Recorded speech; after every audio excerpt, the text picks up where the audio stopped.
अस्सलामुअलैकुम। उम्मीद करती हूँ आप सब लोग खैरियत से होंगे और आप लोग थंबनेल देखकर समझ गए होंगे कि आज के इस वीडियो में मैं आपको क्या बताने वाली हूँ।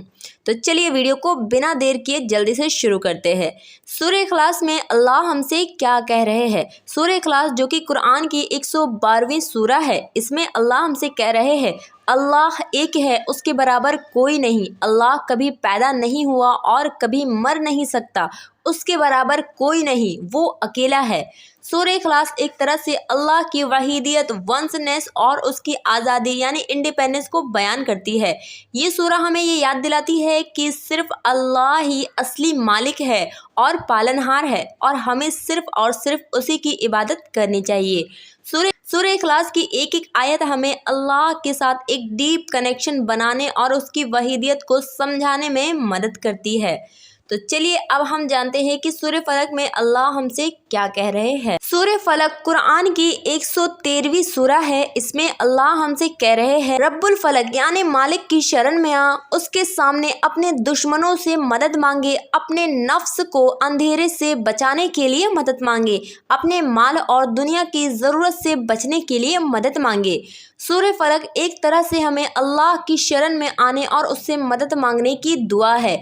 ये सूरा हमें याद दिलाती है कि अल्लाह हमारी हर ज़रूरत को पूरा कर सकता है और हमें उसके सामने अपनी हर ज़रूरत को अर्पण करना चाहिए। सूरह फलक की एक एक आयत हमें अल्लाह के साथ एक डीप कनेक्शन बनाने और उसकी मदद को समझाने में मदद करती है। तो चलिए अब हम जानते हैं कि सूरह नास में अल्लाह हमसे क्या कह रहे हैं।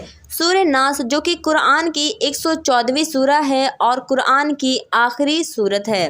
इसमें अल्लाह हमसे कह रहे हैं इंसान के दिलो दिमाग में रहते हुए शर के ख़िलाफ़ अल्लाह की पनाह में आ। शर का मतलब है बुरा काम, नुकसान या फिर बुरे ख़यालात, यानी कि इंसान के दिलो दिमाग में रहते हुए बुरे ख़यालात के ख़िलाफ़ अल्लाह की पनाह में आ।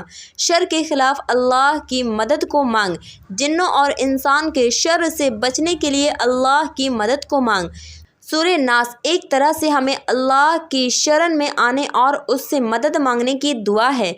ये सूरा हमें ये याद दिलाती है कि अल्लाह ही हमारी हर ज़रूरत को पूरा कर सकता है। सूरह नास की एक एक आयत हमें अल्लाह के साथ एक डीप कनेक्शन बनाने और उसकी मदद को समझाने में मदद करती है। उम्मीद करती हूँ आज का ये छोटा सा वीडियो आप लोगों के लिए इंफॉर्मेटिव रहा होगा। वीडियो अच्छी लगी तो वीडियो को लाइक करें और ज़्यादा से ज़्यादा शेयर करें और इसी तरह की वीडियोस देखने के लिए मेरे इस चैनल को सब्सक्राइब करें।